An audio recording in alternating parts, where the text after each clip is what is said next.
Hi guys, मी ज्योती सिद्धांत मोरे। आज बनवणार आहोत आपण झटपट 10 मिनिटात अशा कोथिंबीरच्या वड्या, ते पण पटकन व खुसखुशीत, एकदम छान चविष्ट अशा घरगुती।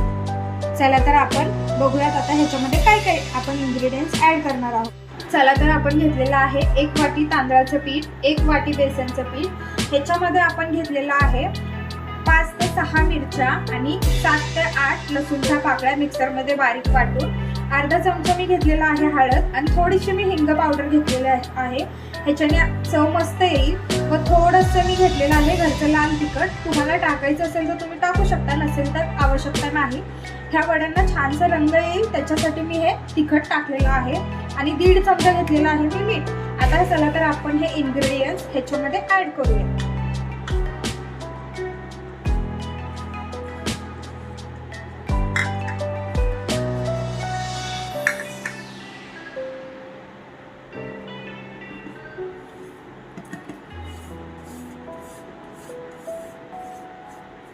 आता ह्याच्यामध्ये आपण पाणी न टाकता हे सगळं एकत्र एकजीव करून घ्यायचं आहे, कारण की कोथिंबीरला ऑलरेडी पाणी सुटलेलं असतं आणि ह्याच्यामध्ये आपल्याला जास्त पाण्याची गरजही लागणार नाही।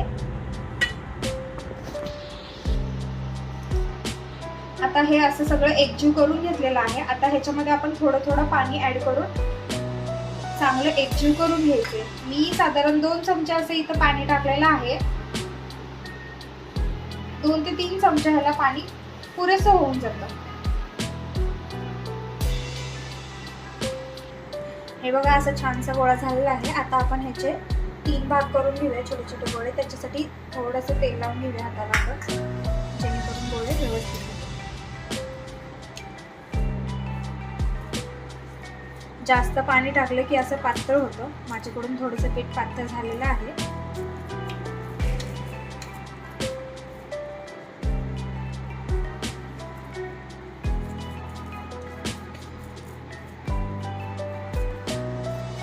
आकाराचे बनवून घ्यायचे आहेत वडे।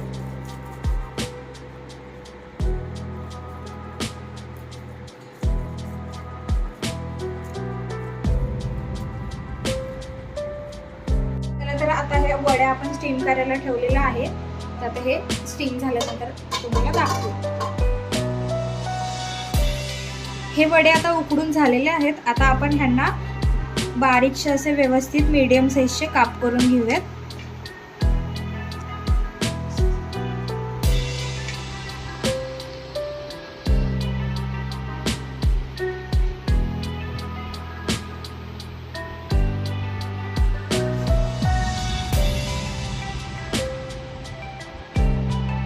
हे बघा असे व्यवस्थित जाळीदार झालेले आहेत आपले वडे, तुम्हाला दिसत असतील।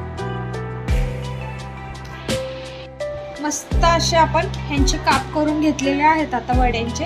हे बघा किती सुंदर आणि जाळीदार झालेले आहेत, तुम्ही बघू शकता।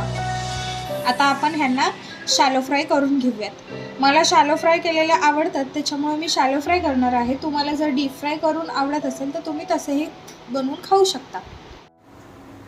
हे बघा, तर आपण हे आता शॅलो फ्राय करून घेणार आहोत। व्यवस्थित असे मस्त भाजून घ्यायचे तेलामध्ये।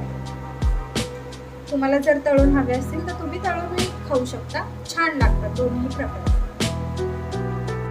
हे बघा वडे पाहू शकता तुम्ही, मस्त असे ब्राऊन झालेले आहेत। आता ह्यांना आपण परतून घेत आहोत। तोपर्यंत तुम्ही माझ्या चॅनेलला लाईक करा, सबस्क्राईब करा आणि बेल आयकॉन दाबायला। वडे एकदम मस्त असे ब्राऊन ब्राऊन आपले झालेले आहेत भाजून। तर हे आपण सगळे एका डिशमध्ये काढून घेऊयात। हे बघा मस्त असे आपले वडे बनवून तयार झालेले आहेत। एकदम कुरकुरीत व मस्त अशी टेस्ट झालेली आहे ह्या वड्यांना। तुम्हाला जर असे छान छान प्रकारचे व सोप्या पद्धतीने जर रेसिपी बघायला आवडेल तर तुम्ही माझ्या चॅनेलला नक्कीच लाईक करा आणि अशाच प्रकारचे मी तुम्हाला वेगवेगळ्या व्हिडिओ बनवून दाखवत राहील।